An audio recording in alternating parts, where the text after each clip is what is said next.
right. Okay, I move that we reconvene this meeting of the Zoning Board of Appeals. Commissioner Schiller seconds, Commissioner Staley, Yes. Commissioner Soto? Yes. Commissioner Rao? Commissioner Schiller? I vote yes, we're back, and we will start with any continuances or withdrawals. Good afternoon again. Jason Lichty from the Office of Alderwoman Ruth Cruz. We'd like to ask for a 1-month continuance on item 23525-Z. This was continued by you last month for 1 month. Unfortunately, we had a bit of a glitch with our community meeting that we held last week, and we'd like to hold another community meeting. And a 1-month continuance would give us the opportunity to do that.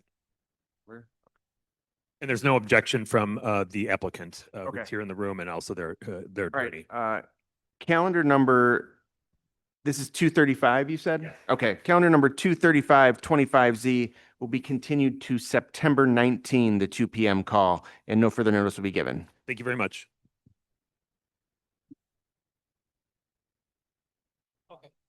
Okay. Chairman, Nick Fatikas for the record. Better? Better. Better? Sorry about that.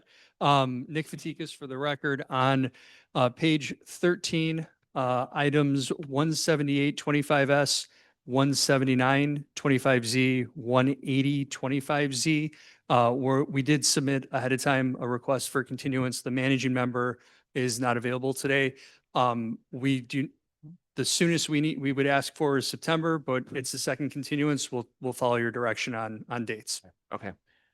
All right, so calendar numbers 17825S, 17925Z, and 18025Z will be continued to September 19, the 2 p.m. call, and no further notice will be given. Great, thank you. Hi, good afternoon, Mr. afternoon. Chair and members of the board. For the record, Sarah Barnes. I'm here on matter number 30225S, page 11. It's a special use.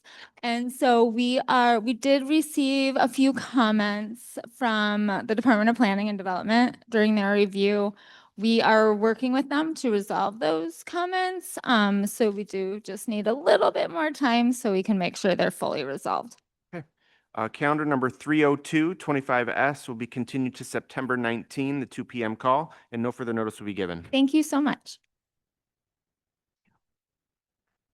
Good afternoon, Katerina Carrick with Birchwood Law. I'm here on case number 725Z.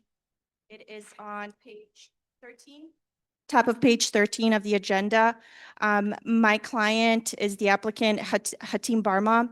They had a pre-scheduled travel plan, and we tried to not have this matter on the agenda for this month. And so we're asking for a 1-month continuance, and my client and the architect are available and ready to be at that hearing. It's got to be 2-month. It's going to be calendar number 30825Z will be continued to September 19th, the 2 p.m. call. No Okay. further notice will be given. Thank you. Wow. Any other continuances or withdrawals? Seeing none, Victor, please call the first case.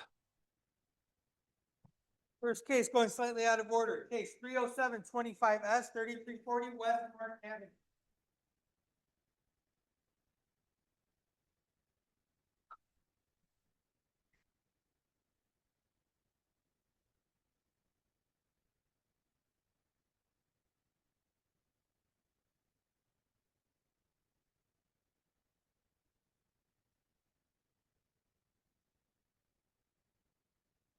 All right, we'll go 5825S, 7033 South Yale.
All right, good afternoon. Would everyone planning to testify, please raise your right hand? So Chairman, real quick, we have Joe Ryan. I know he's here. He may be in the rest. Oh, okay, all right. We'll wait for a second. We get Joe Ryan.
Yeah,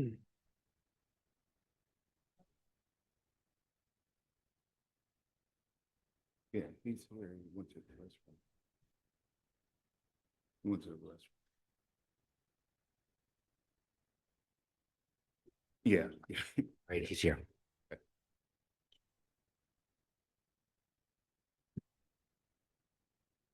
Okay, would everyone planning to testify, please raise your right hand? Do you swear or affirm to tell the truth in these proceedings? I do.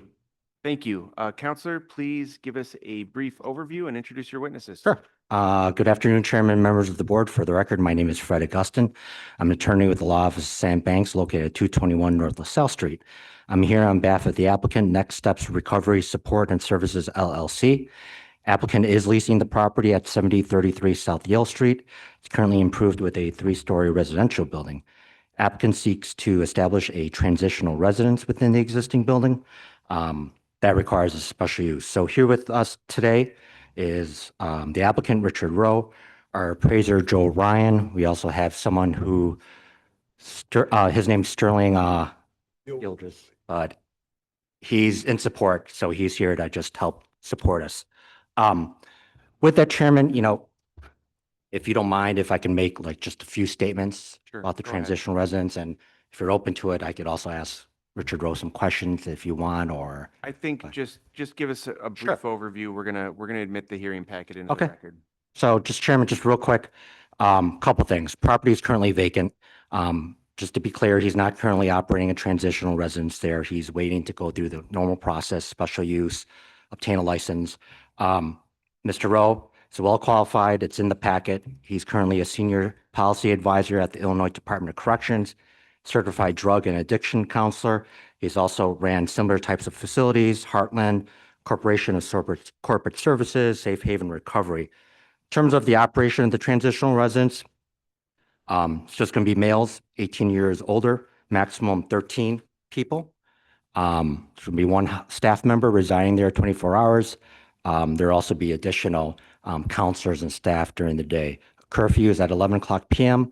Unless the resident has outside employment, then he's able to extend that curfew. And just to state this, in the event Mr. Rowe does get a special use for his transitional residence, his goal is to get a license from the state of Illinois. So as a licensed facility, there's an extensive requirements that he needs to comply with.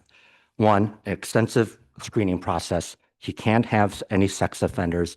Residents have to commit to 5 meetings per week. And if he does, obtain state funding, obviously he can incorporate more programming, but the whole goal here is to obtain a special use and obtain a state license so that he could properly operate this facility. And we believe because of that, it would be not only beneficial to the residents, but beneficial to the neighborhood. So with that, we're here to answer any questions the board may have. So Sure. First, let's get the hearing packet into the record. For the applicant and Mr. Ryan, do both of you affirm that the materials submitted with the hearing packet are still true and correct to the best of your knowledge? Yes. Thank you. They will be admitted into the record. And for the applicant, I do have a recommendation letter from the Department of Planning and Development that recommends approval of the proposed transitional residence. Have you reviewed this letter? I've seen it. Yeah. Okay, and do you agree to be bound by the conditions set forth in this letter? Absolutely. Okay. Question for Counselor. Is the state license required in addition to our special use permit, or can he operate without it? He could operate without it as long as he gets a special use. Okay. Yeah. Okay. Are there any questions for the applicant's witnesses at this time? Okay. And sir, you're here in support, is that correct? Yes. So go ahead and tell us why you're here in support. Well, I guess primarily just here, again, I've operated several such facilities across the state. I'm a past president of the Illinois Association of Recovery Residences, and I've known Richard for over 20 years. And just that I would be available, the resources that I have for his facility so that it operates according to the law. Okay. Thank you. All right, let's go to Alderman Hall. If you could just state your name and role, sir. Yes, absolutely. My name is William Hall, 6th Ward Alderman, and I stand in opposition to this operation. Reason being, number one, is that Mr. Richards' approach to getting in contact with me, his approach to this whole entire process is borderline. I've sought legal counsel to make sure that it's not illegal. Reaching out to former alders to tell them to tell me to just go ahead and let it through. In addition to that, he has been hyper aggressive at bypassing all channels to essentially get in contact with. That's before we even talk about this operation, which I will be. So his display of unprofessionalism, borderline unethical engagement is, first of all, rules for me really not to engage him. But moving past that is staying true to our commitment to community and allowing community investment. Our ward has extensively opened up to recovery homes.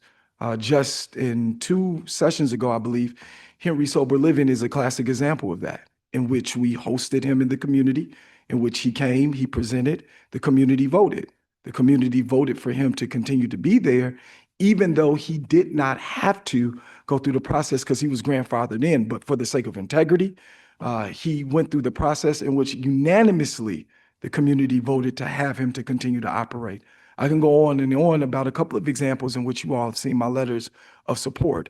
And so those who do this work, which is a very important work, in which I support, is also has to come with a level of community support because these are now new neighbors into a community in which this gentleman has said extensively that he don't care because he gonna be here anyway. So the first hello to him was actually neighbors sharing with our office that they saw an extensive amount of people going in and out, staying as if it was already operating. And so bypassing the unethical approach, I then did make time, as I do everyone else, to hear the truth from his perspective, in which he conjured up a story to conclude that it was a part of just occupying the place so it wouldn't, but he would not continue to. Those are yellow flags to me because it's essentially he got caught. So when the notices went out to the neighbors about this facility potentially coming to the ward, then we received our second wave of calls from neighbors who are concerned for the following reasons. Number one, they already witnessed a lot of traffic going to and from. So he was essentially caught.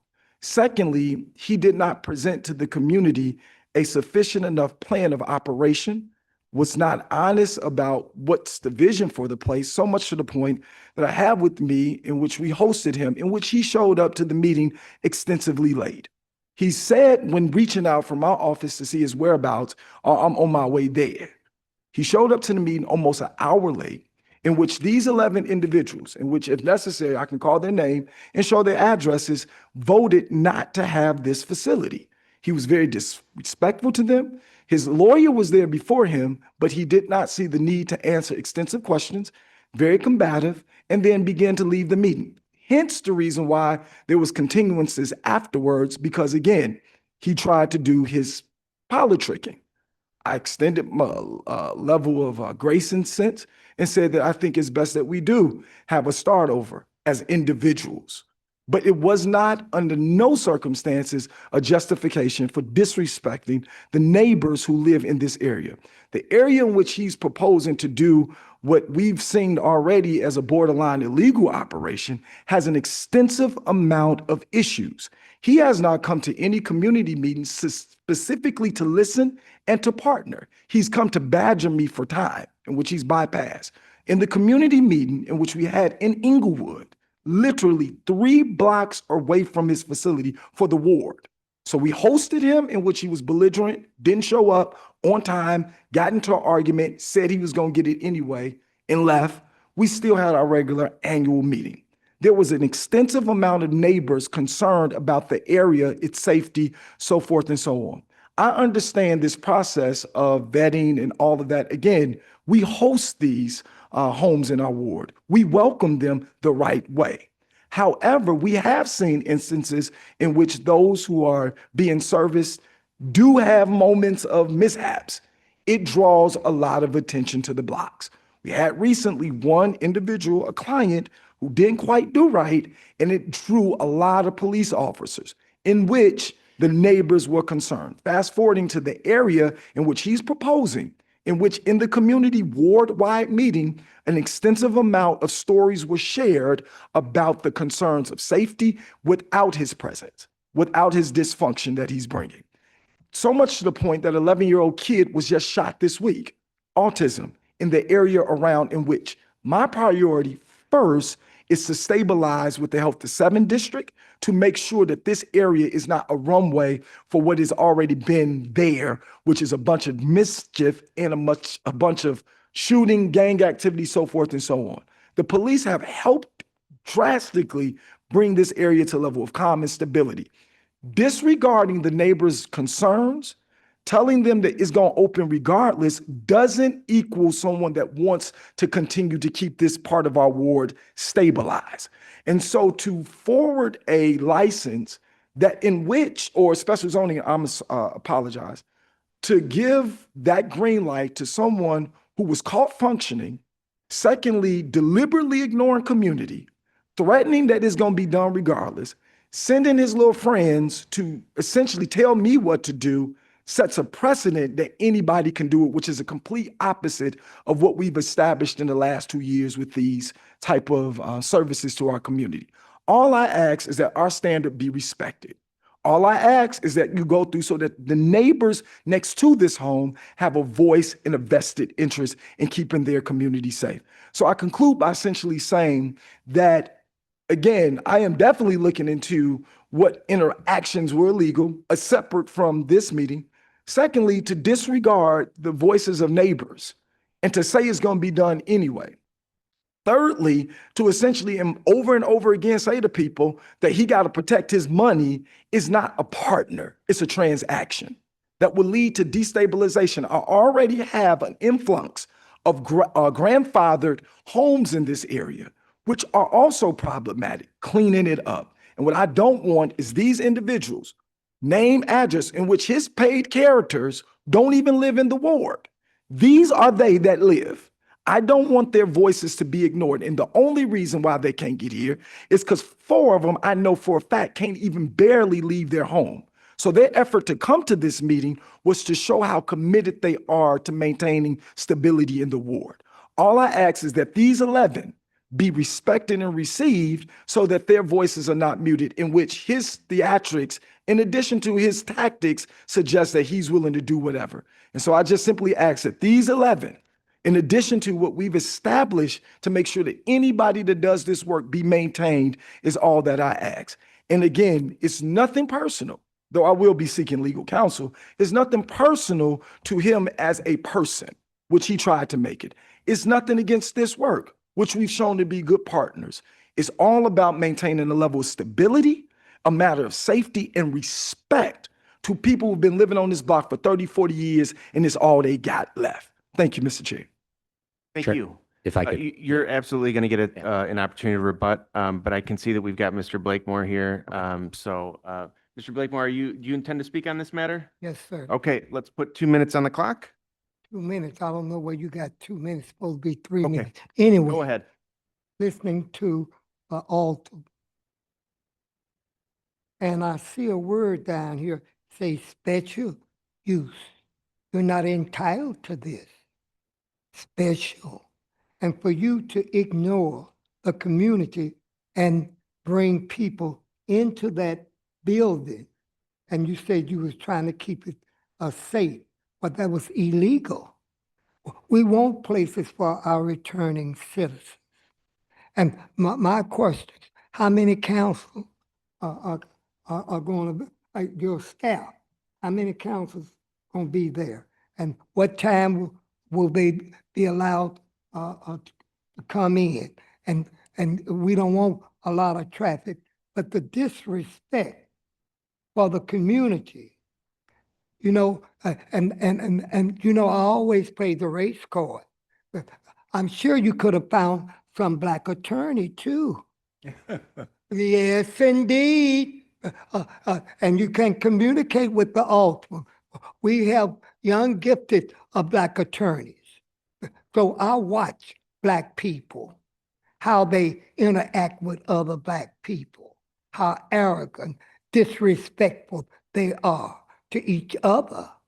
So again, I'm using my eyes.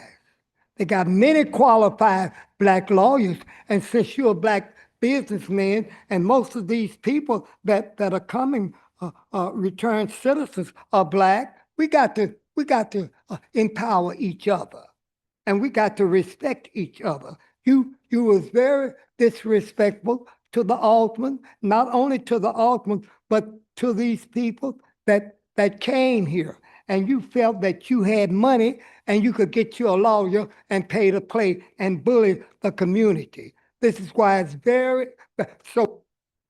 Thank you, Mr. Blakemore.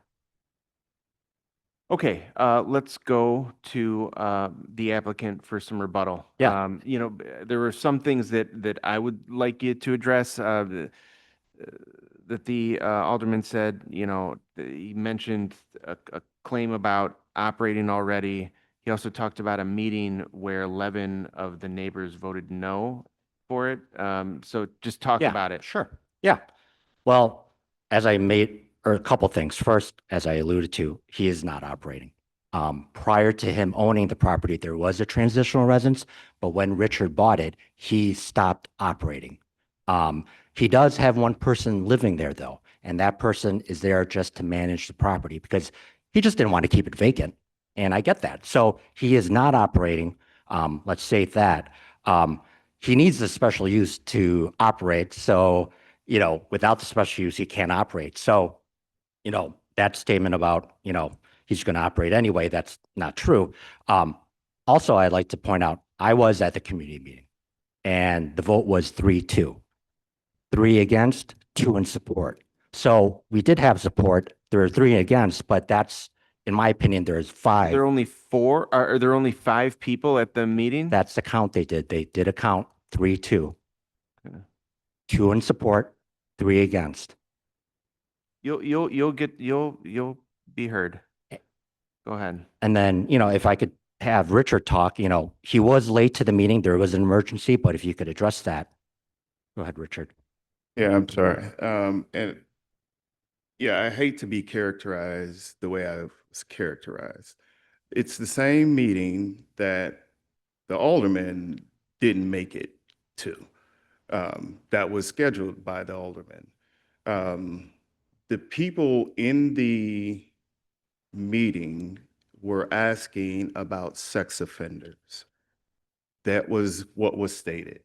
You're bringing sex offenders into our community. Why are you bringing sex offenders into our community? That is what I addressed. I work for IDLC. I'm a senior policy advisor. I can't have anyone associated with IDLC. I can't have that. It's a conflict of interest. The building is not being operated. You know, the one individual is there so it doesn't get broken into or anything like that. In terms of disrespecting, it's never been my intent to disrespect anyone. I've been trying to engage the alderman for over a year. I was out, walking the block with him. We talked about this. And it was always, yeah, follow up with me, follow up with me.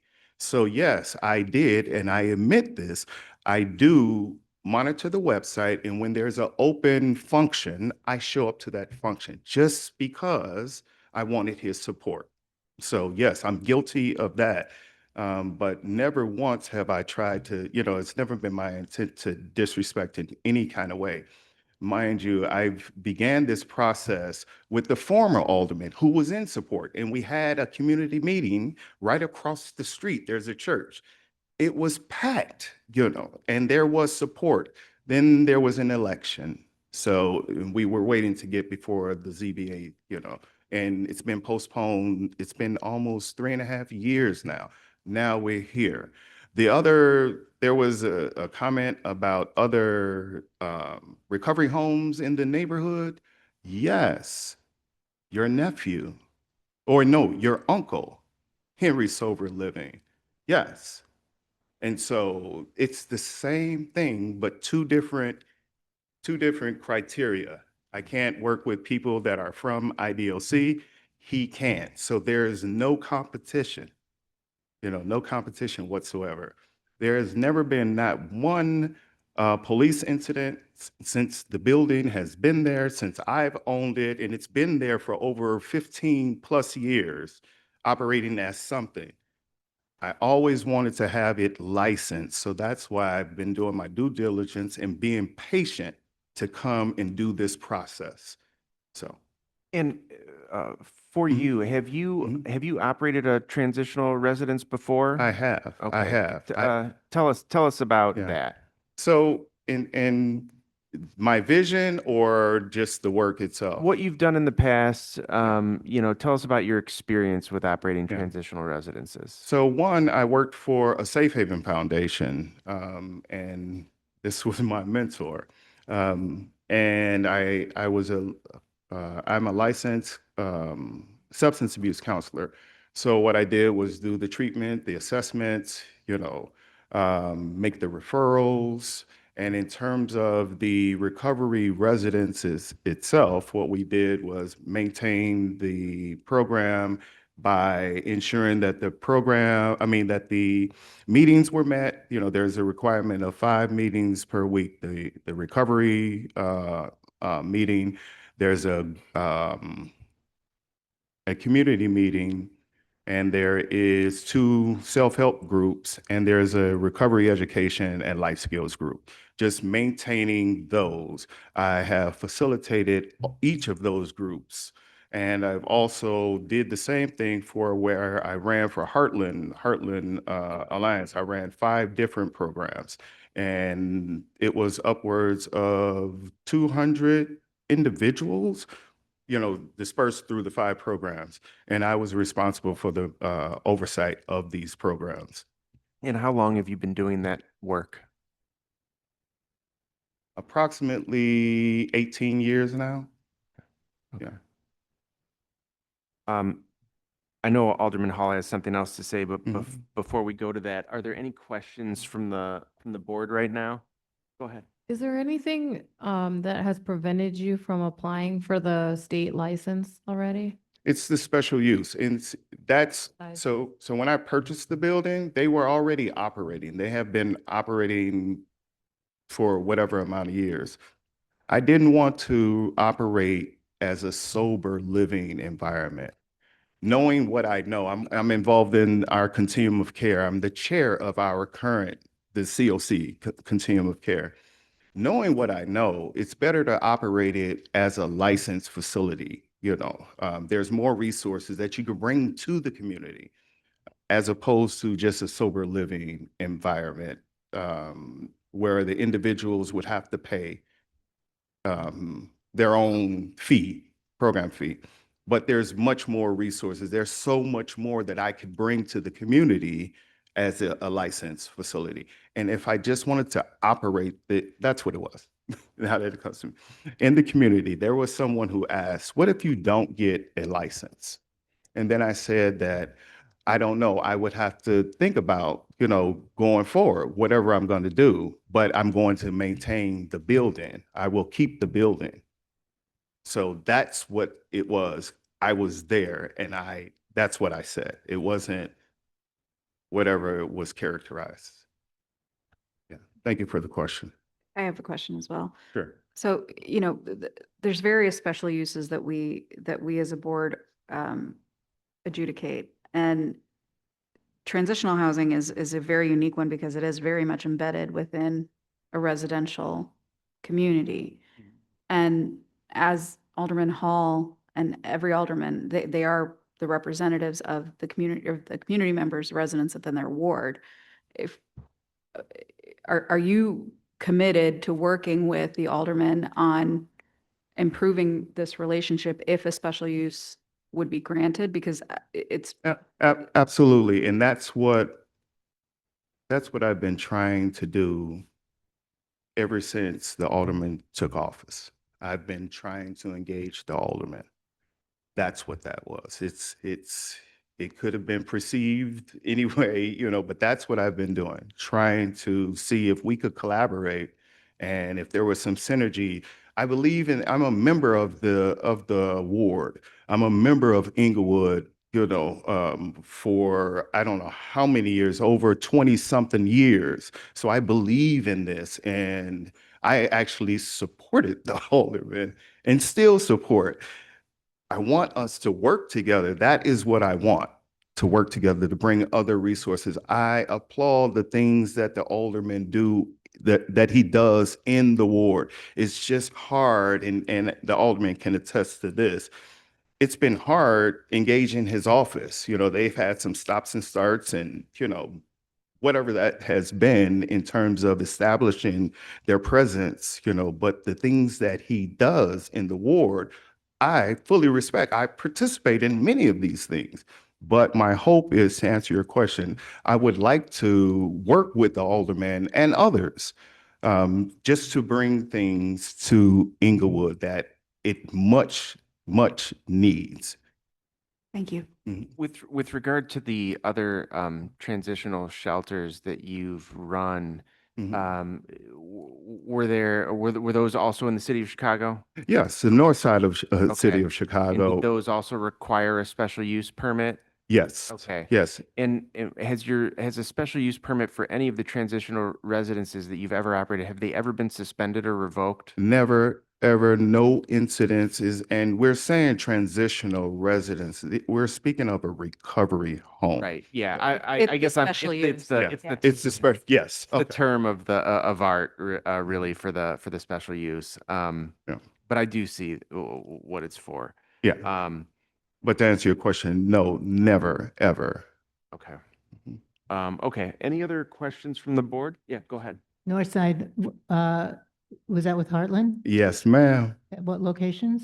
On Winthrop and on Leland. I forget the alderman's name. I was the alderman. There was another alderman. No, the man. Oh, the one who came after me, Kappelman? Kappelman, yes. No, I know you. Your successor? Yeah. Yeah, your successor. That's what I'm speaking of. So you were there after 2011? Correct. From 2011 to 2018. No, I know the both buildings. Okay. Yeah. Okay. Any other questions from the board at this time? We are going to hear more from Alderman Hall. All right, let's, Alderman Hall, you wanted to speak? Yeah, I just, maybe I can use this example for 22 years I've worked in congregational ministry. 12 I've been the pastor. Working on a team don't mean you rent a house. And so I want to be clear about the fact that we draw a line. He has experience on the resume, but I don't see his name being responsible for any location. That's one. Secondly, he mentioned Rod Sawyer. There were some items and individuals like Henry Sober Living who was grandfathered in. However, there was evidence of meetings. There was conversations held with Sawyer about this, and there's a proven track record of an individual whose name is on the homes that he runs. Not when he's working with Heartland, not when he's such and such, in which Henry Sober Living went through the process. Basement field, same basement that he was laid in, 28-0, 28-4, 0 against. Not an incident the first at Eberhard, where Henry is. I use him as an example to go back to what I said earlier, is that he's never done this before. Emptied out a house, said somebody was in there. This is how it got to us, and he got caught. Essentially, that was the introduction. Now, in reference to this notion that he, likes to further the narrative, like in the former alder can tell you, everybody say they can't get in contact with. But he found a way to stalk me, in addition to the emails that I got this week from him, demanding to meet with me before this meeting. Essentially, my scheduler gets word from someone saying that they want to meet before today, this week. Showing up to community events, not to volunteer, not to pick up a piece of trash, not to show up to assist, but to beeline to me to directly tell me what he wants from me, ain't participating in community events. So again, the meeting in which he was 40 minutes late to, I literally sat for 30 in the parking lot, calling his people to ask where he was. Now, if his attorney never received a call from my team, then my team is in the back right there. We can bring him down here to testify. So the people who signed in, and which y'all can all see, when there was that much combative behavior shown by him, who showed up with not one piece of paper, no easels, no presentation, just a bully tactic with a lawyer who stood in for him to delay time, people left. On their way out the door, they kept saying, we will not allow this in my community, in our communities. The 5 that stayed, as he stated, 2 of which we don't even know who they were. It still came back as a no. And so for us, my position is, again, there's no personal ought against this type of work or even against him, even though he's shown, again, unethical behavior, incorrect engagement in the community, and questionable tactics of operating the facility. And what we do know in this type of work in general is when one person gets in, it's hard to get them out. And so to display this level of disregard, disrespect, take away the disrespect because it's not personal, is unethical. This to me is what I just don't want the precedent. Because once you let one in, then they will always use this reference point as the way to get in.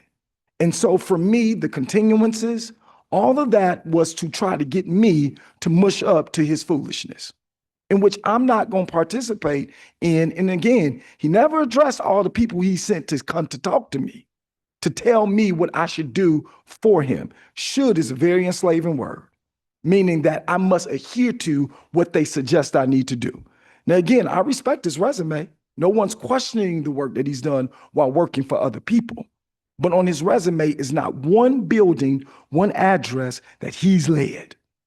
And so for us as a community, and again, making reference to meetings under Sawyer, there was no reference point that suggested that the community at that meeting said that we want this. If it were so, then I would have supported it.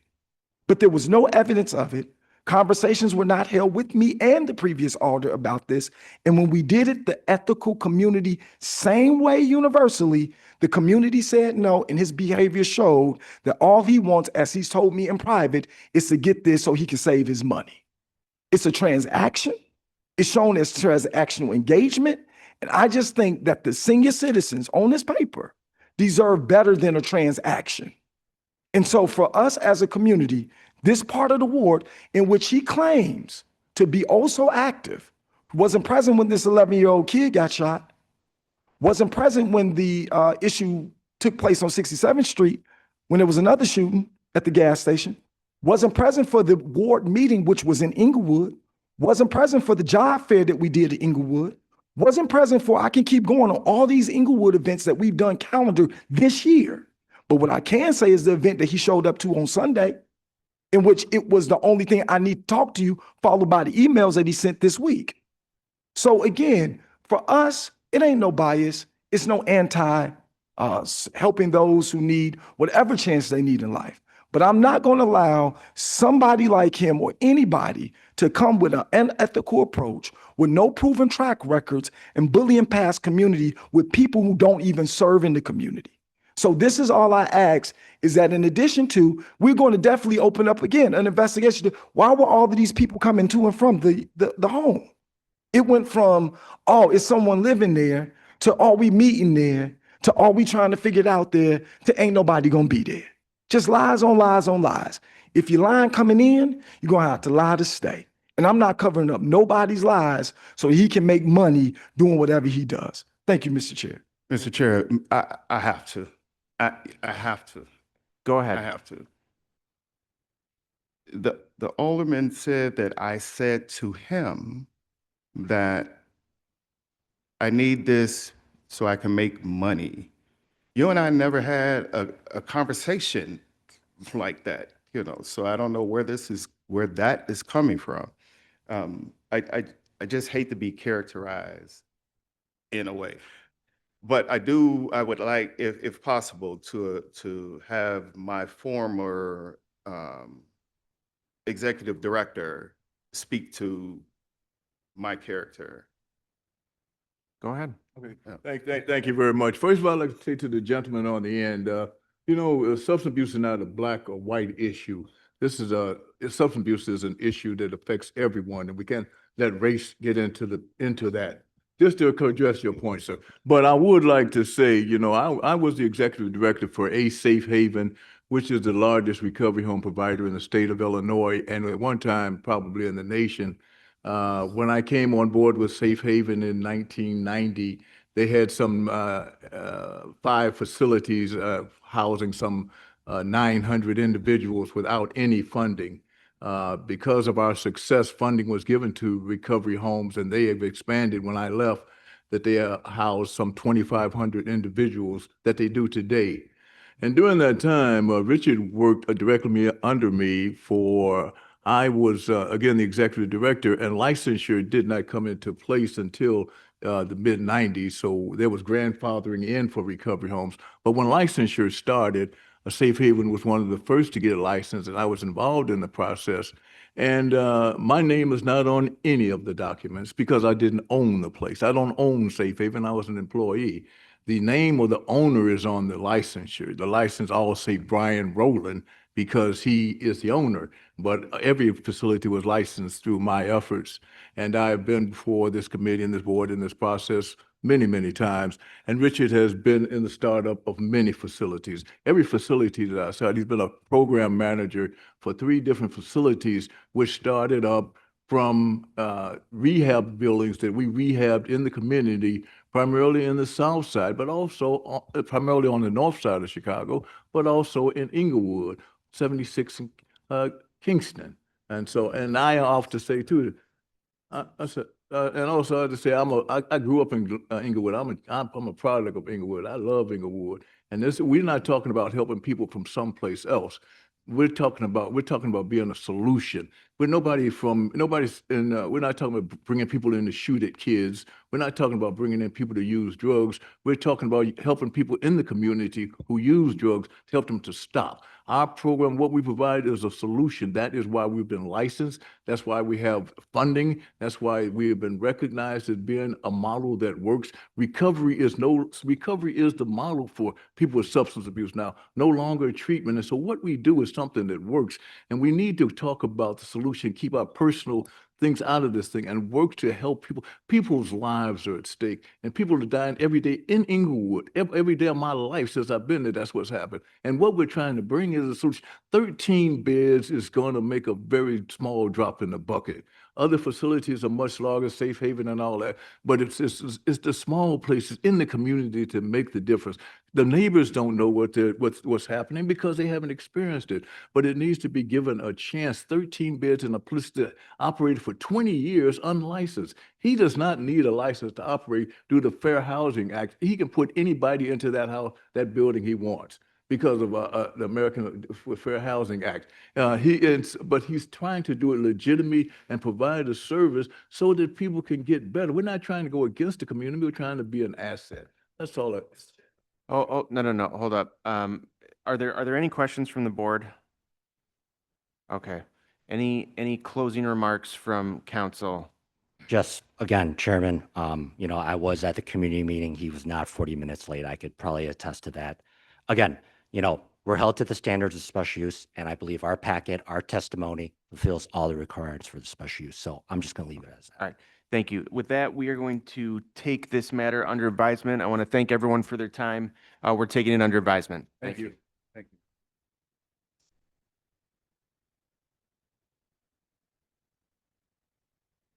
We're taking it under advisement.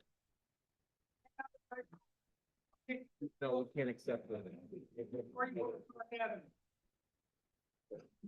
Alderman Hall, if you want to submit something pursuant to our rules, they got to be submitted by it. Yeah, it's under our rules that you got to submit it. It's part of the procedure.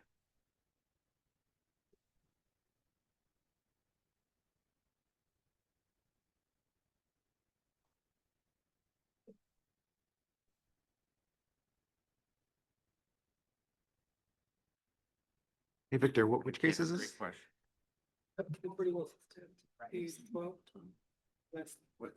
Got it. Okay.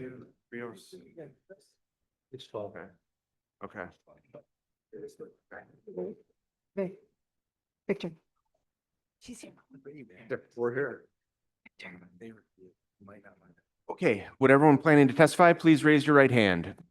Do you swear or affirm to tell the truth in these proceedings? Thank you very much. Counselor, please give us a brief overview and introduce your witnesses. Much. Mr. Chairman, Amy Curson from the law firm Reyes Curson. I also have with me today Mr. Jamie DeJuris, owner of the property and operator of the Dunkin' Donuts at question. So we want to also let you know that we have Mario Valenti, our architect, and Justin Opitz from Kimley Horn as our traffic engineer. This matter has been through a community meeting in the robust process of the 26th Ward. We received a letter of recommendation from the Alder. We are not aware of any opposition. Okay.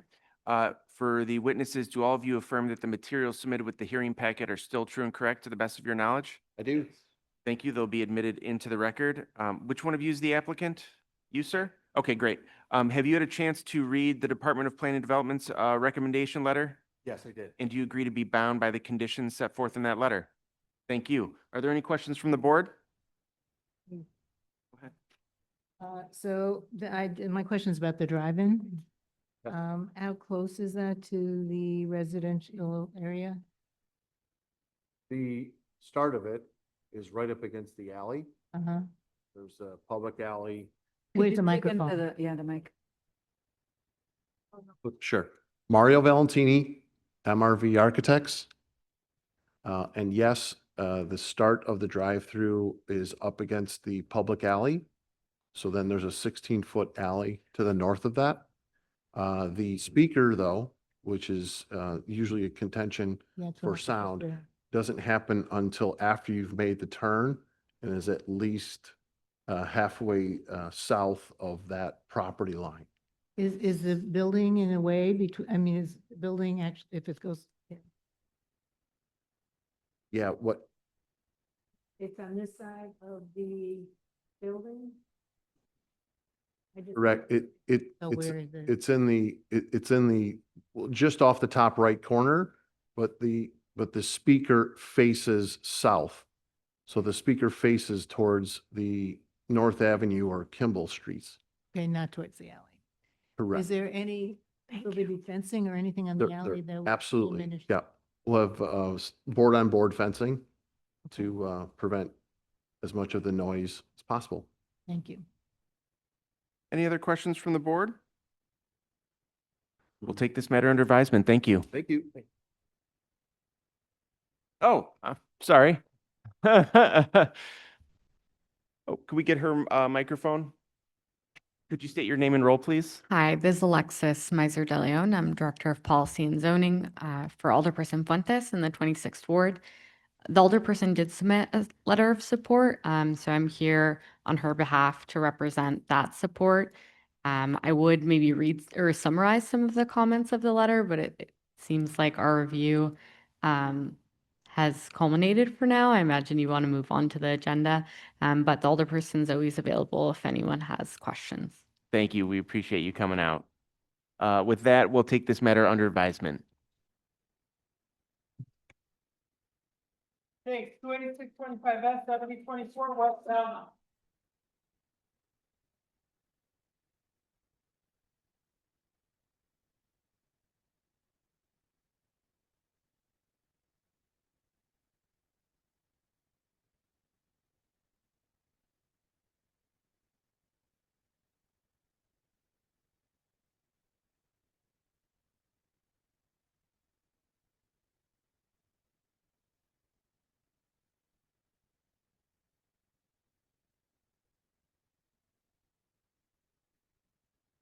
Hi, good afternoon. My name is Gloria Villarreal.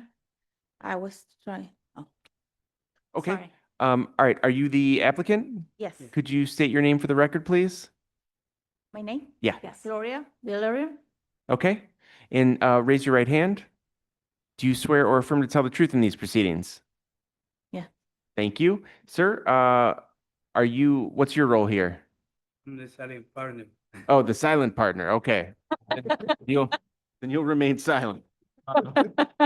Okay.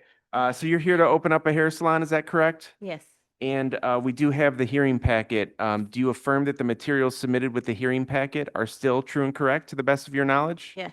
Thank you very much. They'll be admitted into the record. Can you just give us a couple sentences about your experience in the hair salon industry? That is my first time to open a new hair salon. Okay. I was getting an other one before, but I was renting. So now it's it's mine. The building is mine now. Okay. So that's my first experience to get the big owner directly Sure. to open the hair salon. Are you a licensed cosmetologist? Yes. And how long have you been a licensed Like cosmetologist? 13 years. Okay. Are there any questions from the board? We'll take this matter under advisement. Thank you. 44 West Irving Park Road.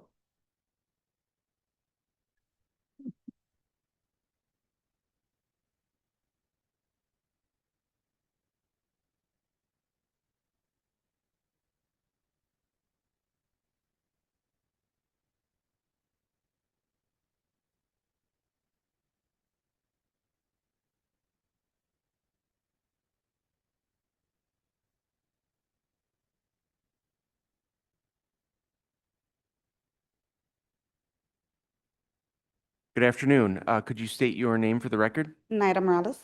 and raise your right hand? Do you swear or affirm to tell the truth in these proceedings? Yes. Thank you. We have the hearing packet for this matter. Do you affirm that the materials submitted with the hearing packet are still true and correct to the best of your knowledge? Yes. And could you tell us just a little bit about your experience in the hair and nail business?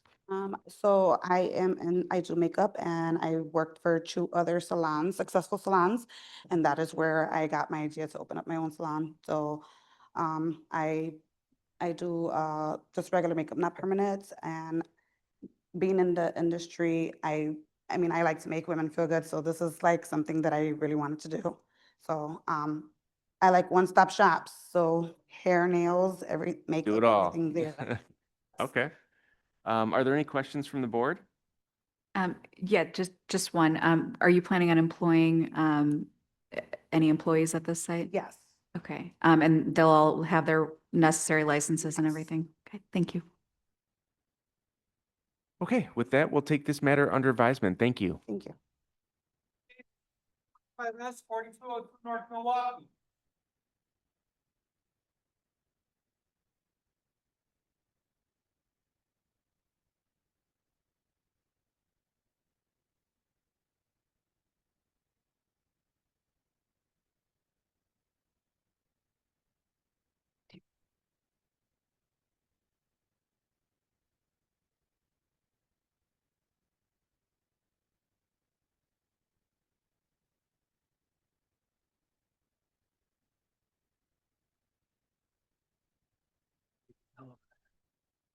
Okay, sir, could you raise your right hand?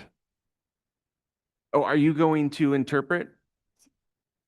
Absolutely. Let's swear you in first. First, could you take that microphone and direct it towards you? And then tell, Good afternoon. state your name for the record, please. My name is Marta Campoverde. Okay. And do you swear or affirm to accurately and truthfully translate English to Spanish and Spanish to English? I do. Okay, thank you.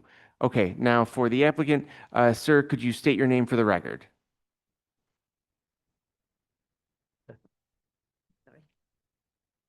Tu nombre y tu- My name is Jose Orellana. Okay, and do you swear or affirm to tell the truth in these proceedings? Jurades. Yes, Thank you. You're here to open up a barber shop, correct? yes. Yes, at open the barber shop. Okay, and can you tell us a little bit about your experience in the barber shop business?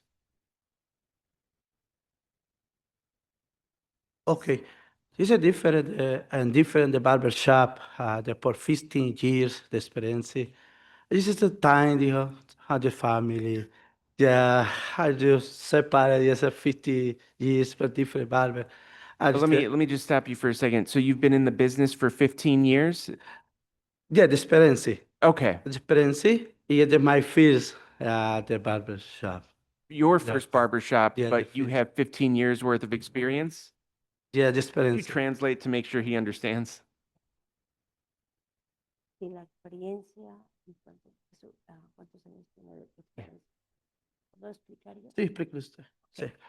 Yeah, he says it's his first time and his own business. He's opening a barber shop, but he has 15 years of experience in the. Okay. Yeah. And we have the hearing packet for this matter. Does the applicant swear that the hearing packet, that the materials submitted with the hearing packet are still true and correct to the best of his knowledge? El contenido del paquete está correcta y es verdad. Yes, it's correct. Thank you. Are there any questions from the board? We'll take this matter under advisement. Thank you so much. You bless it, God. Thank you. Okay, 25Z, 711 North Brook.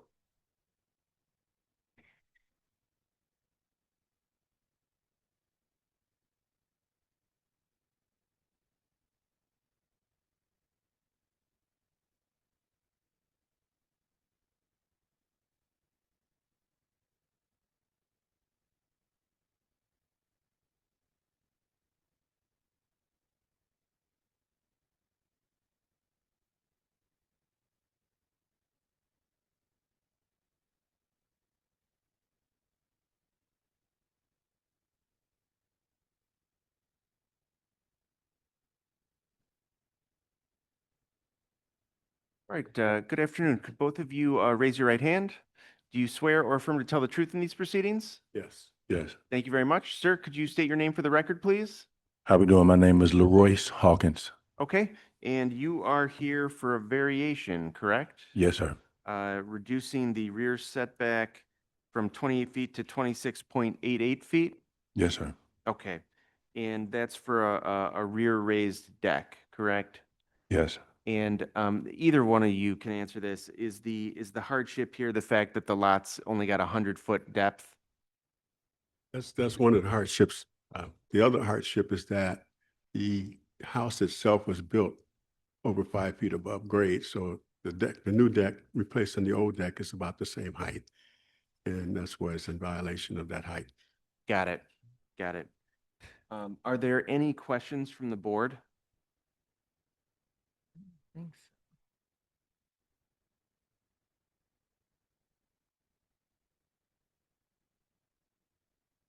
No. Okay. We will take this matter under advisement. Thank you. Yeah. Okay. 30, Halsted.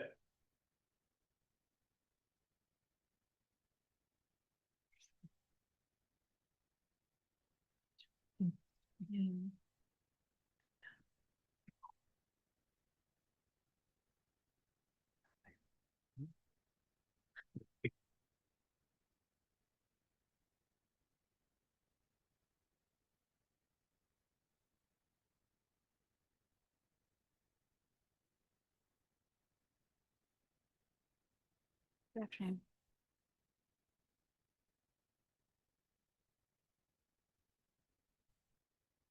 Hi, how are you? Good, how are you? Good. Could you raise your right hand, please?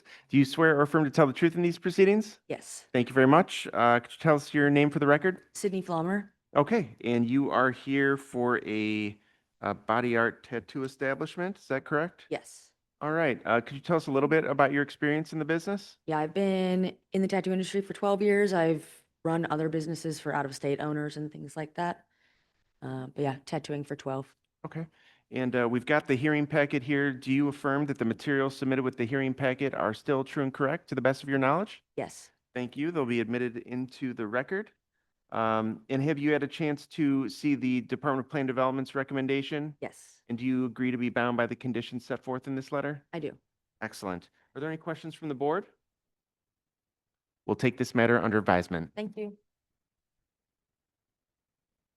291, 25S, 292, 25Z, 293, 25Z, 25, 52 through 54 South Normal.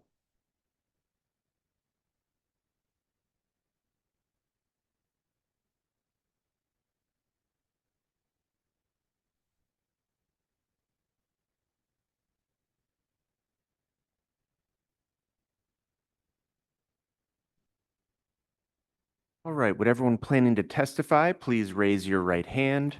Do you swear or affirm to tell the truth in these proceedings?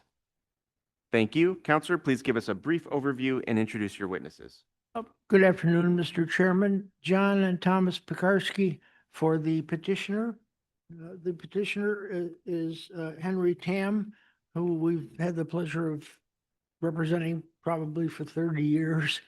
And he is a contractor who has worked the Chinatown area for that entire period of time.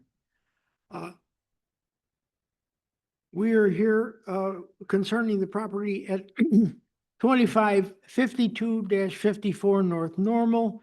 It's the northwest corner of 26th and Normal.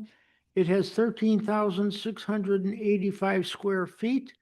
It measures 125 by 61.5. Henry is seeking to build a 14 dwelling unit building, providing 14 on-site parking spaces. We have gone through the local community area and had, I believe, 3 community meetings on this, obtaining the permission of the community as well as the alderman's approval in rezoning this property to the B2-3 category. We are actually here the opposite of most things that you have. We're asking to add parking, which was demanded by the community. We're asking to discount the number of bicycles from 14 to 7. And we are located, unfortunately, within about 588 square feet of the running feet of the railroad, which is requires us now to come for a special use. There's a significant number of homes and dwelling units and buildings between us and the railroad. The community is solidly in our favor. With that, I would rest. Okay. You introduced Mr. Tam. Did you introduce this gentleman as well? Yes, our architect, Mr. Manuel Mendoza. Okay. Who's with the offices of the architect Okay. of record. For both of you, do both of you affirm that the materials submitted with the hearing packet are still true and correct to the best of your knowledge? Yes. Thank you. They'll be admitted into the record. For Mr. Tam, have you read the Department of Plan and Development's recommendation letter? Yes. And do you agree to be bound by the conditions set forth in that letter? Thank you. Are there any questions from the board? We'll take this matter under advisement. Thank you very much. Actually, wait, hold up. Got a But question. Is there any affordability here in these units? Well, first, actually, There- are the units in the There will be building for 20% sale or rent? affordable. I'm sorry, what? There are 20% affordable. Because of the zoning change. And are these for sale or rent? No, they're rental. Rental units. Okay, thank you. Thank you. We'll take it under advisement. Next case, 29425S, 2412 West Cermak.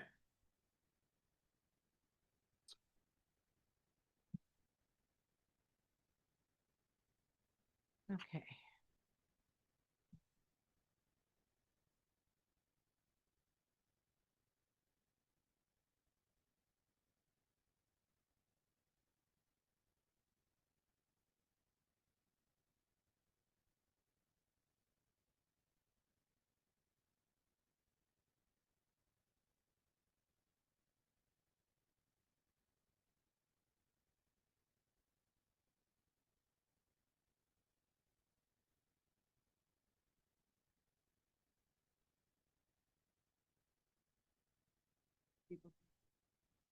Makes you feel better.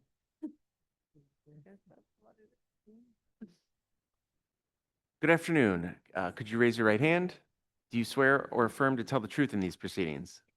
Thank you. Counselor, please give us a brief overview and introduce your witness. Good afternoon, Mr. Chairman and members of the board. For the record, my name is Nicole Opatinsky, and I'm an attorney with the law offices of Samuel VP Banks located at 221 North LaSalle Street, 38th floor. I'm here today on behalf of the applicant La Familia Barbershop LLC. The applicant is leasing a ground floor retail unit within the one-story, 6 retail unit building located at 2412 West Cermak Road. The applicant is proposing to establish a hair salon and barbershop within that space. The proposed hair salon and barbershop will feature 5 workstations, a restroom, and 1 washing station. The applicant intends to provide hair cutting, styling, coloring, and beard trimming services. The applicant will manage the business and intends on initially hiring 4 to 6 service providers to provide client services and assist in running the proposed barbershop and hair salon. All service providers will be properly licensed in their trade. The proposed barbershop and hair salon will operate Tuesdays through Sundays from 8 a.m. to 6 p.m. and will be closed on Mondays. In order to permit the use, the applicant is seeking a special use because the subject property is located in a B3-1 zoning district, and there's at least one other personal service use located within 1,000 feet of the subject property. I have one witness that is available to testify today, the manager of the applicant, Ms. Yesenia Martinez. Thank you. For the applicant, do you affirm that the materials submitted with the hearing packet are still true and correct to the best of your knowledge? Yes. Thank you. They'll be admitted into the record. Are there any questions from the board? We'll take this matter under advisement. Thank you. Case 29525S, 4501 through 59 South Cicero.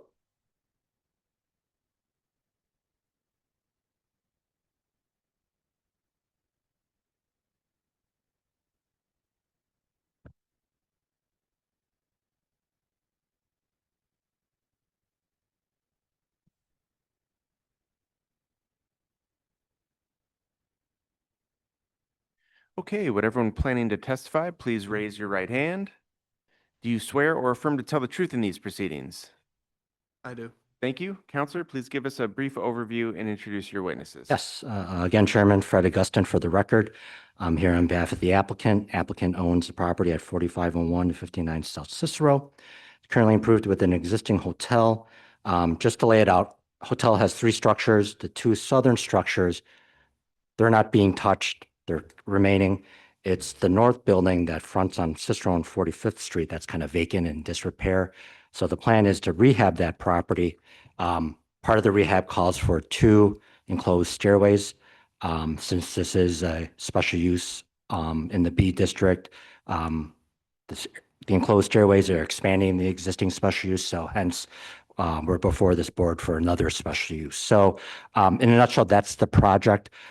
Here with me this afternoon is on behalf of the applicant, Parker Higginbaum and Tiffany Travis, as well as our appraiser, Terry O'Brien.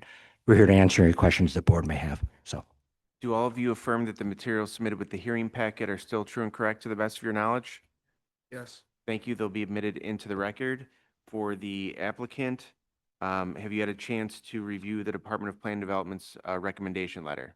Yes. And do you agree to be bound by the conditions set forth in that letter? Thank you. Are there any questions from the board? We'll take this matter under advisement. Thank you. 625S, 29725Z, 10644 South Halsted.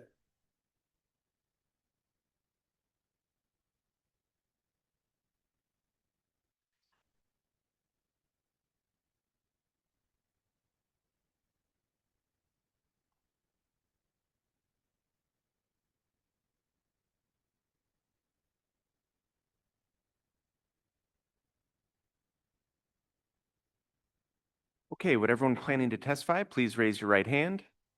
Do you swear or affirm to tell the truth in these proceedings? Yes.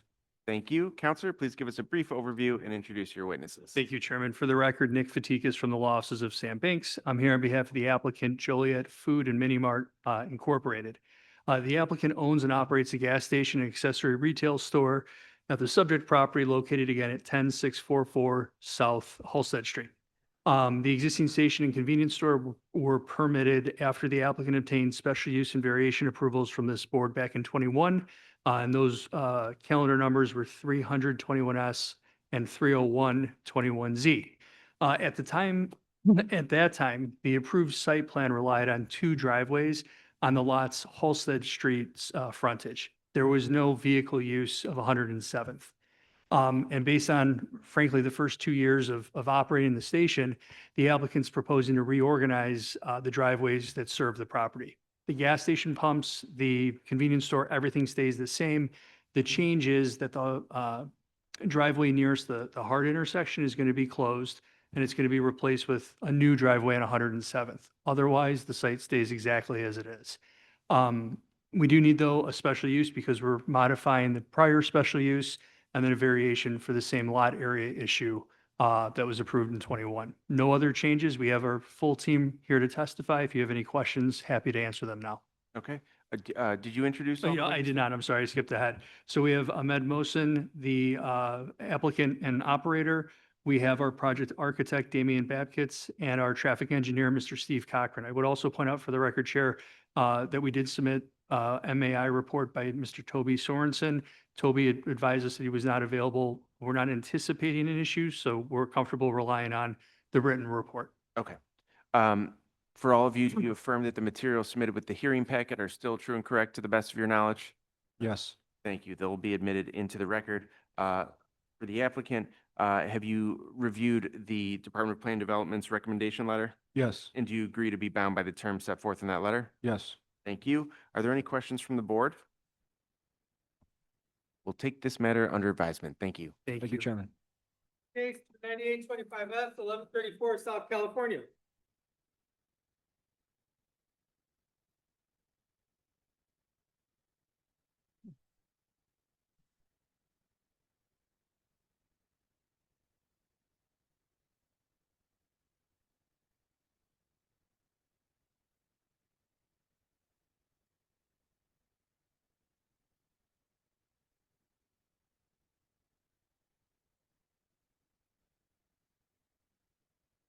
Okay, would everyone plan to testify? Please raise your right hand. Do you swear or affirm to tell the truth in these proceedings? Yes. Thank you. Counselor, please give us a brief overview and introduce your witnesses. Great. Thank you again. For the record, Nick Fatikas from the law offices of Sam Banks. I'm here on behalf of the applicant, Mismo Holdings LLC. The applicant owns the subject property at 1134 South California Avenue. It's a 25 by 125 lot that's currently vacant. The applicant's proposing to develop the property with a new 3-story, 3-unit residential building. In order to permit residential uses below the building's second floor, the applicant seeking a special use because the property is located in a C1-2 zoning district. The project otherwise complies with the bulk requirements of the C1-2 district, underlying district. We do have 3 witnesses available on behalf of the applicant, Mr. Victor Gonzalez, our project architect, Peter Sterniak, and our MAI appraiser, Mr. Joe Ryan. And with that, we're happy to answer any questions you or the board members have. Do all of you affirm that the materials submitted with the hearing packet are still true and correct to the best of your knowledge? I do. They'll be admitted into the record. For the applicant, have you read the Department of Plan Development's recommendation letter? Yes. And do you agree to be bound by the terms set forth in that letter? Yes. Thank you. Are there any questions from the board?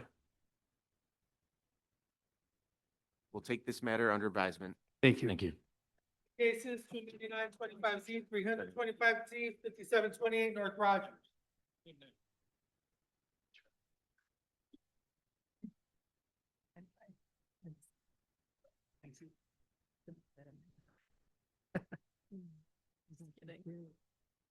I know.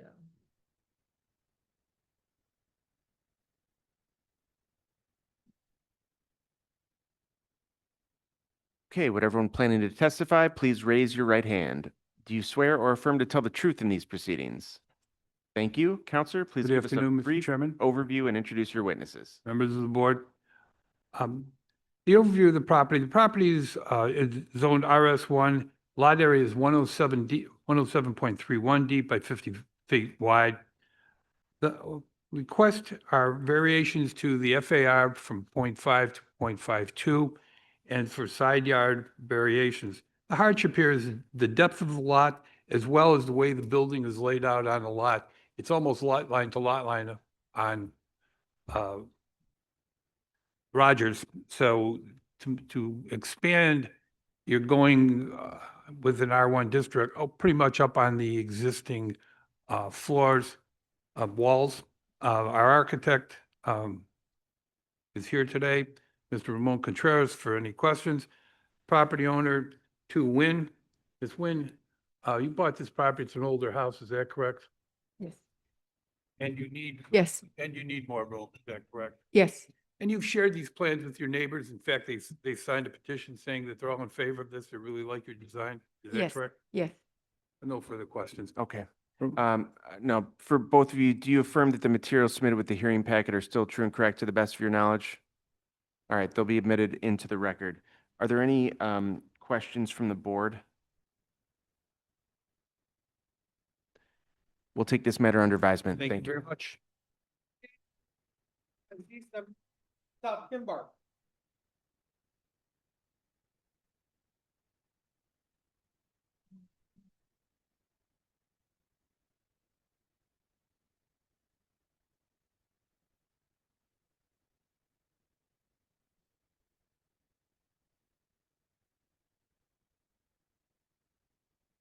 Okay, sir, could you raise your right hand? Yeah.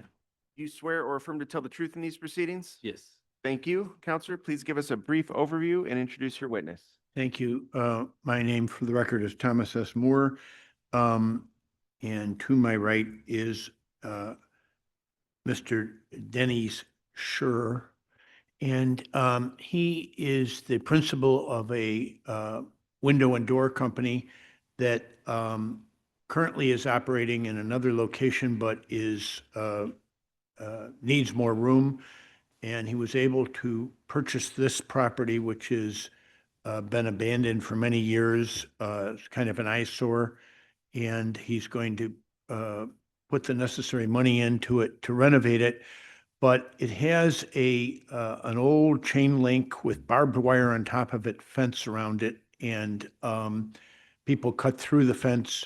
He's going to have some very, he's going to have inventory that he wants to prevent people from breaking in as much as possible. And so he has arranged for a new aluminum high fence that will look much better and will not be able to be cut. And we sent out the letters. I did get a lot of calls, but mostly in this neighborhood, people saying, I got a letter from a lawyer, what's it about? Once I explained it, they said, oh, that'd be wonderful that someone's going to pay attention to that property again. So I know of no ongoing objections, and we'd ask for your help as well. Sure. Sir, do you affirm that the materials submitted with the hearing packet are still true and correct to the best of Yes. your knowledge? Yes. Thank you. They'll be admitted into the record. Are there any questions from the board? I just, can you describe what this fence is gonna actually look like? It's like aluminum, how would I describe it? It's like just aluminum fence. It's like so it's gonna be installed on the metal panel, on the metal posts, and it's gonna be kind of like a deck that you would see in the construction, but it's gonna be nice finish. It's not gonna be just raw aluminum. It's gonna be painted. So it's solid, Yeah, you won't see through it, correct. but it'll have some Well, it will have just like a wavy, like a design. That's what it's gonna be. Yeah. Okay, with that, we will take this matter under advisement. Thank you. Thank you very much. Thank you. 25S, 5426 West Belmont.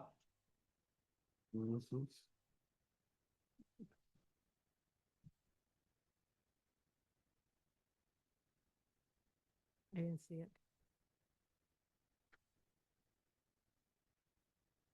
That's what I was looking for. but I didn't see it.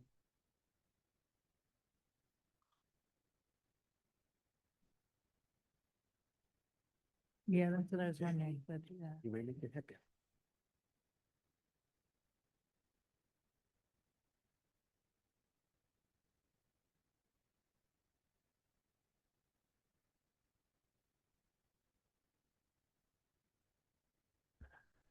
All right, would everyone planning to testify, please raise your right hand?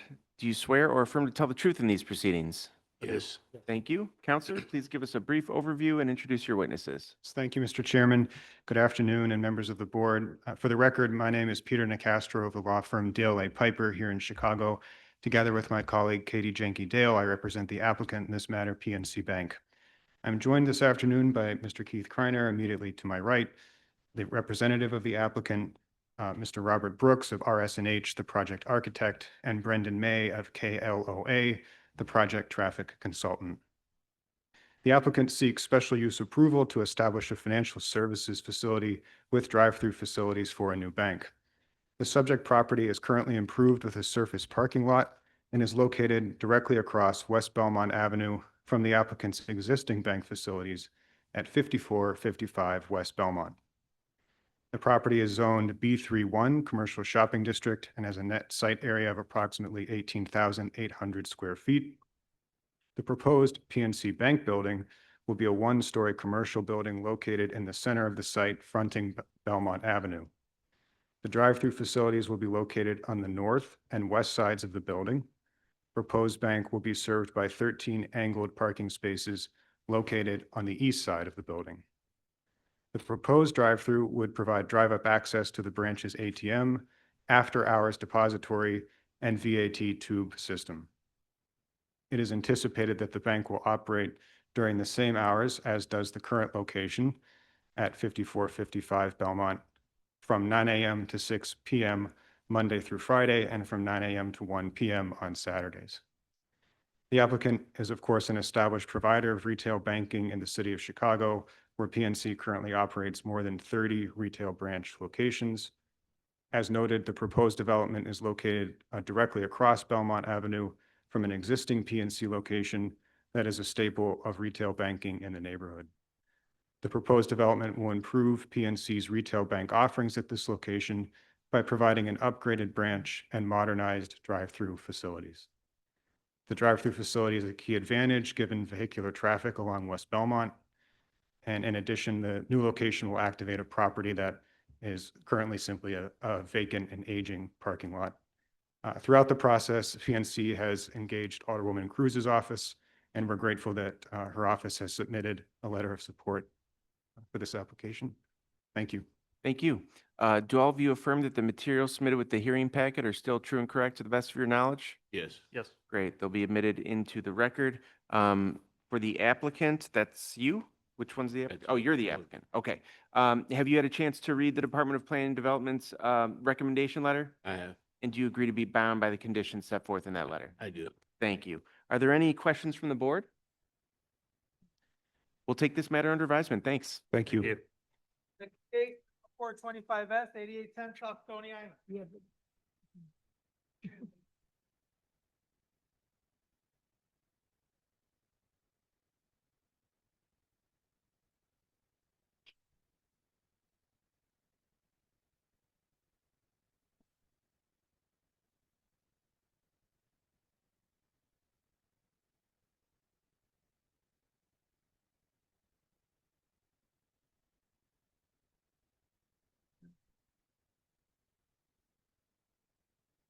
All right, good afternoon. Would everyone planning to testify, please raise your right hand? Do you swear or affirm to tell the truth in these proceedings? Yes. Yes. Thank you. Counselor, please give us a brief overview and introduce your witnesses. Good afternoon, Mr. Chairman and members of the board. For the record, my name is Tom Carroll from the Law Office of Thomas R. Raines, Attorney at Law LLC. I'm here representing the applicant Pushpa Liquor, Inc., doing business as Stony Beverage Depot. The applicant is in the matter of the special use for the property at 8810 South Stony Island Avenue in the Calumet Heights neighborhood. The proposed use of the subject property is to expand the existing liquor store, a packaged goods store, with a one-story masonry block constructed 2,400 square foot addition to be used for inventory storage. Upon construction, the collective GBA will be 9,693 square feet, and there will be 32 on-site service parking stalls. This proposed use requires a special use as a packaged liquor sales are a special use in this district, and an alteration of an existing special use requires a new application and approval. I will add that the applicant's owner, Mr. Patel, is also the principal of Pushpa Realty, which is the owner of the property at 8810 South Stony Island. I am joined today by Mr. Patel, as well as Brian Hudson, the architect of record, who are available to answer any questions you may have. Thank you. Do both of you affirm that the materials submitted with the hearing packet are still true and correct to the best of your knowledge?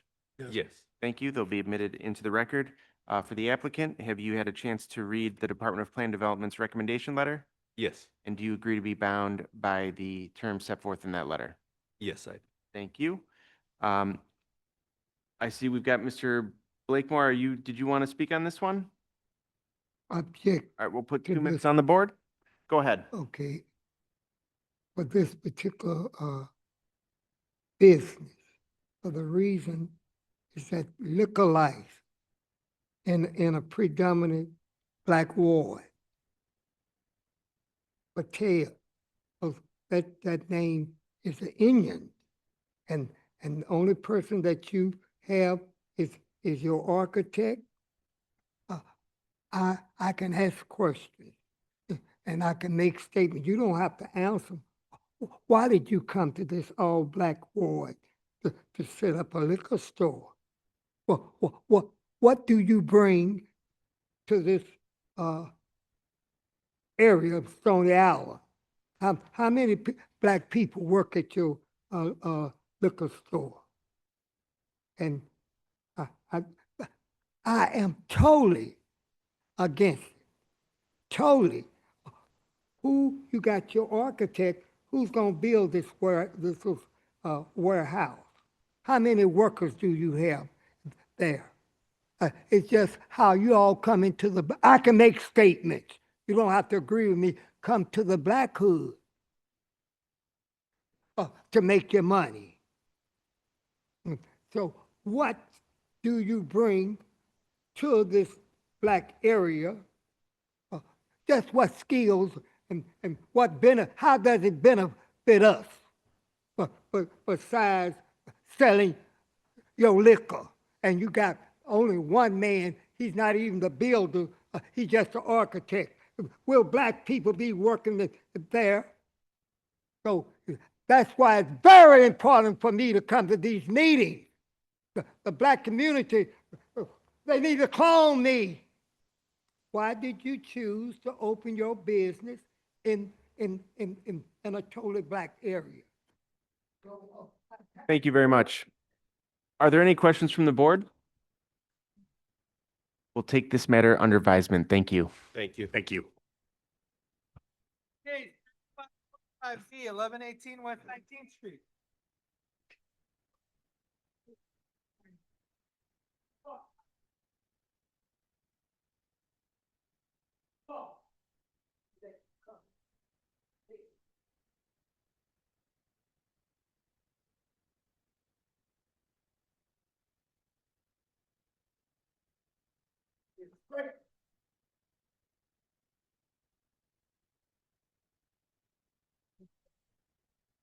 All right, would everyone planning to testify, please raise your right hand. Do you swear or affirm to tell the truth in these proceedings? Good. Thank you. Counselor, please give us a brief overview and introduce your witnesses. Thank you, Mr. Chair and members of the commission. My name is Braden Lord, and I'm an attorney with the law firm of Taft, Stettinius, and Hollister LLP, located at 111 East Wacker Drive. Our firm represents the applicant in this matter, Eagle Capital Properties LLC. I'm here with Jason Brown, manager of the applicant, and Catherine Darnstadt, principal at Leighton Design and the project architect. The applicant seeks approval of a variation to reduce the minimum rear setback from 28.8 feet to 22.5 feet to allow the construction of a two-story residential building with a basement containing a total of 2 dwelling units at the property located at 1118 West 19th Street. The subject property consists of approximately 2,400 square feet of site area and is bounded by single and multifamily developments on the north, east, and west. The rear setbacks on the surrounding block vary broadly from 64.5 feet to 0 feet. The adjacent residential buildings to the immediate east and west feature non-conforming rear setbacks of 3 feet each. The property is vacant as of now, but was most recently improved with an approximately 136-year-old 3-story residential building that also featured a 22.5-foot rear setback.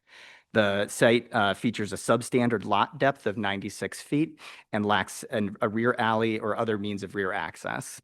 The property is zoned as part of the RT4 residential 2-flat townhouse and multi-unit district and is therefore subject to a maximum by right density of 2 dwelling units. The applicant therefore is limited in the number of units it can provide and must achieve a reasonable return by and large through buildable square footage and total number of dwelling units.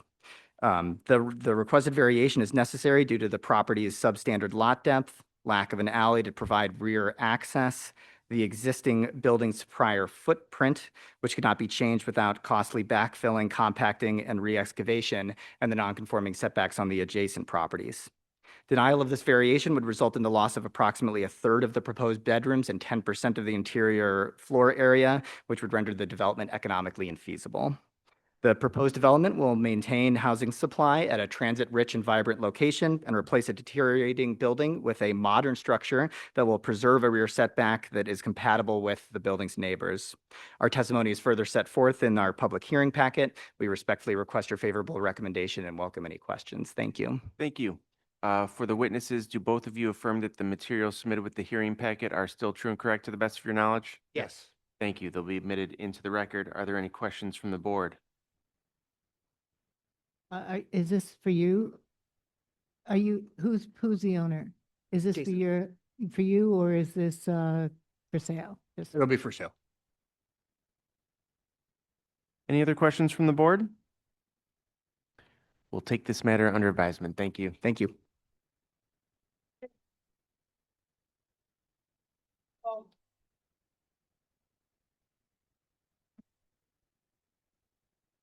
No, that was a question.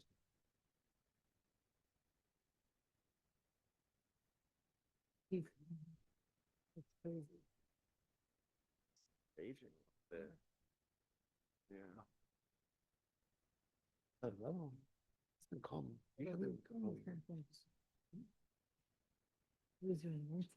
Okay, would everyone planning to testify, please raise your right hand?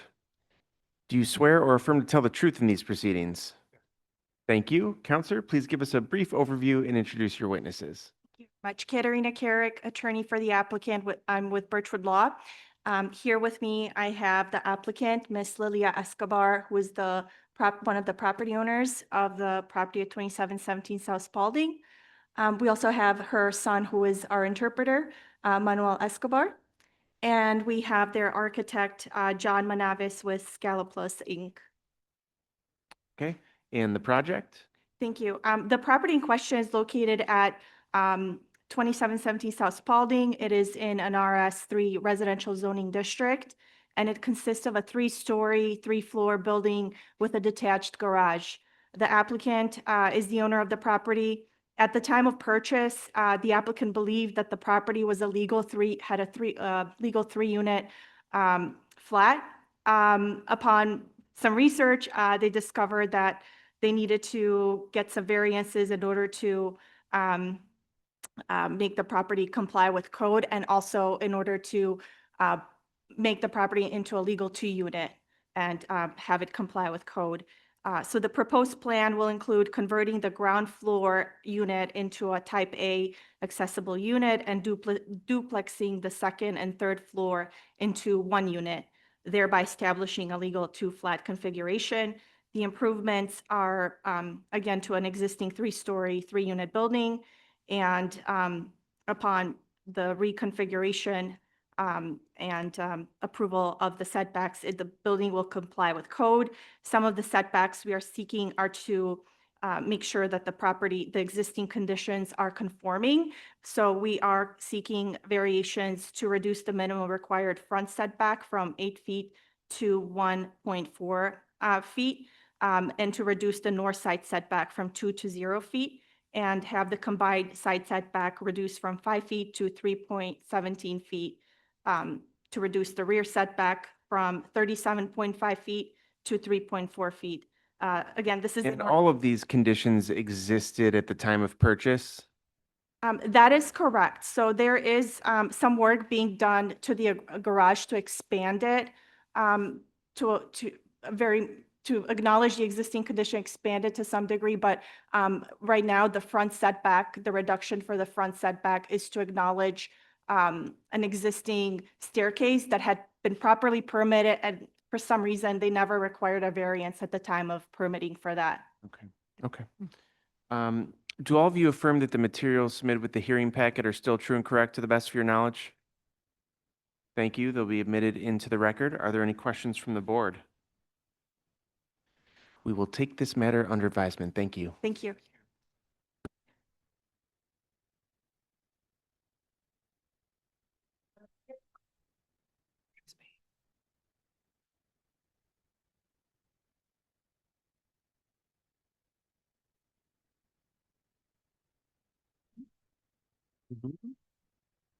Here's the one. Okay.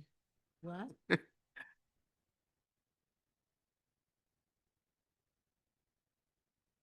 Congratulations, counselor. He can say that because you're the only one left. I understand. My wife.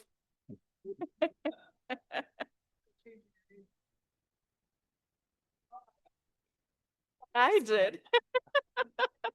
Ow, tough crowd, make one mistake. All right, good afternoon. Would everyone plan to testify? Please raise your right hand. Do you swear or affirm to tell the truth in these proceedings?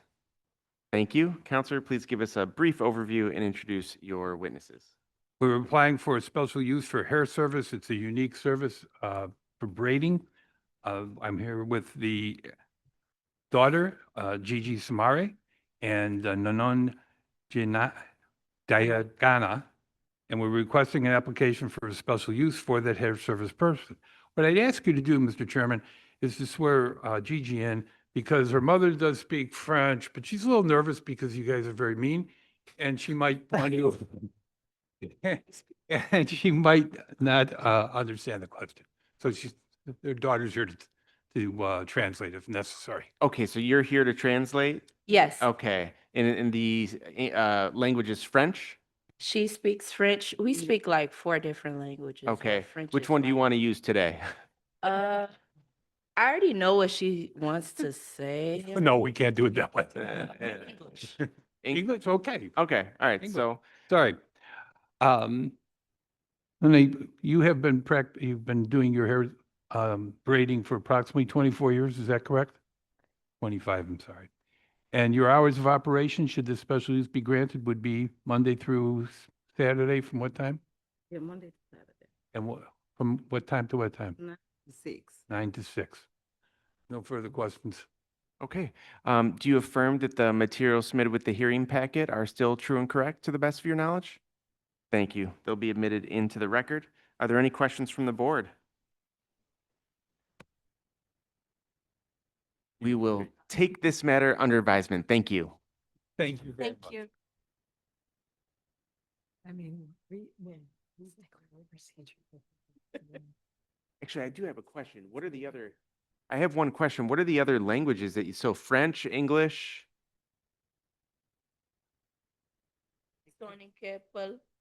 Wow. French, English, Wolof, Soninke. Well, Wow. they speak like 8 different language. They speak like 4, 5. Wow. Impressive. Wow. Very impressive. Thank you. We're the ones that should be nervous. I know. Yeah, right. Okay. I move that we convene into closed session pursuant to Section 2C4 of the Open Meetings Act for the purpose of considering the evidence and testimony presented in open session. Commissioner Schiller seconds, Commissioner Staley. Yes. Commissioner Soto. Yes. Commissioner Rao. Yes. Commissioner Schiller. I vote yes, we're in closed session.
All right, I move that we return to open session. Commissioner Schiller seconds, Commissioner Staley, Yes. Commissioner Soto, Yes. Commissioner Rao, Yes. Commissioner Schiller. I vote yes, and we're back. We will now vote. Note that any motion to approve a special use will be tied to the recommendations of the department and any additional conditions read by me. First, I move to approve all continuance requests to the dates stated by me. Commissioner Schiller seconds, Commissioner Staley, Yes. Commissioner Soto, Yes. Commissioner Rao, Yes. Commissioner Schiller. I vote yes, the continuances are approved. I move to approve application for calendar number 28625S. Commissioner Schiller seconds, Commissioner Staley, Yes. Commissioner Soto, Yes. Commissioner Rao, Commissioner Schiller. I vote yes, the matter is approved. I move to approve application for calendar number 28725S. Commissioner Schiller seconds, Commissioner Staley, Yes. Commissioner Soto, Yes. Commissioner Rao, Commissioner Schiller. I vote yes, the matter is approved. Move to approve application for counter number 28825S. Commissioner Schiller seconds, Commissioner Staley, Yes. Commissioner Soto, Yes. Commissioner Rao, Yes. Commissioner Schiller. I vote yes, the matter is approved. I move to approve application for counter number 28925Z. Commissioner Schiller seconds, Commissioner Staley, Yes. Commissioner Soto, Yes. Commissioner Rao, Commissioner Schiller. I vote yes, the matter is approved. I move to approve application for counter number 29025S. Commissioner Schiller seconds, Commissioner Staley, Yes. Commissioner Soto, Yes. Commissioner Rao, Commissioner Schiller. I vote yes, the matter is approved. Move to approve application for counter numbers 29125S, 29225Z, and 29325Z. Commissioner Schiller seconds, Commissioner Staley, Yes. Commissioner Soto, Yes. Commissioner Rao, Commissioner Schiller. I vote yes, the matters are approved. I move to approve application for calendar number 29425S. Commissioner Schiller seconds, Commissioner Staley, Yes. Commissioner Soto, Yes. Commissioner Rao, Yes. Commissioner Schiller. I vote yes, the matter is approved. I move to approve application for calendar number 29525S. Commissioner Schiller seconds, Commissioner Staley, Yes. Commissioner Soto, Yes. Commissioner Rao, Commissioner Schiller. I vote yes, the matter is approved. Move to approve application for counter numbers 29625S and 29725Z. Commissioner Schiller seconds, Commissioner Staley, Yes. Commissioner Soto, Yes. Commissioner Rao, Yes. Commissioner Schiller. I vote yes, the matters are approved. Move to approve application for counter number 29825S. Commissioner Schiller seconds, Commissioner Staley, Yes. Commissioner Soto, Yes. Commissioner Rao, Commissioner Schiller. I vote yes, the matter is approved. Move to approve application for calendar numbers 29925Z and 325Z. Commissioner Schiller seconds, Commissioner Staley, Yes. Commissioner Soto, Yes. Commissioner Rao, Commissioner Schiller. I vote yes, the matters are approved. I move to approve application for counter number 30125Z.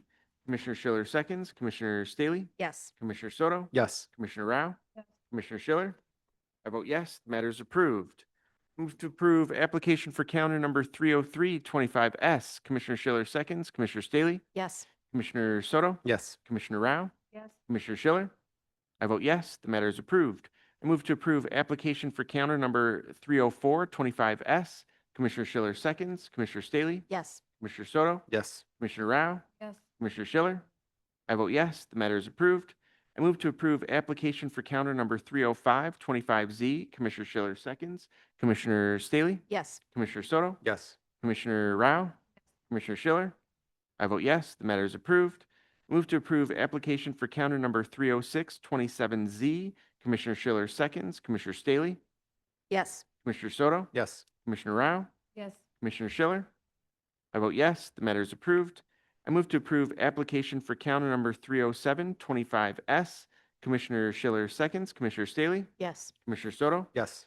Commissioner Rao, Commissioner Schiller. Yes. I vote yes, the matter is approved. I move to approve application for counter number 5825S. Commissioner Schiller seconds, Commissioner Staley, Yes. Commissioner Soto, Yes. Commissioner Rao, Yes. Commissioner Schiller. I vote yes, the matter is approved. I move to approve application for counter number 23325S. Commissioner Schiller seconds, Commissioner Staley, Yes. Commissioner Soto, Yes. Commissioner Rao, Yes. Commissioner Schiller. I vote yes, the matter is approved. I move to approve the written resolutions containing findings of fact consistent with the votes of the board at its June 2025 regular meeting. Commissioner Schiller seconds, Commissioner Staley, Yes. Commissioner Soto, Yes. Commissioner Rao, Yes. Commissioner Schiller. I vote yes, the resolutions are approved. I move that we adjourn the meeting. Commissioner Schiller seconds, Commissioner Staley. Yes. Commissioner Soto. Yes. Commissioner Rao. Commissioner Schiller. I vote yes. Have a good weekend, everybody.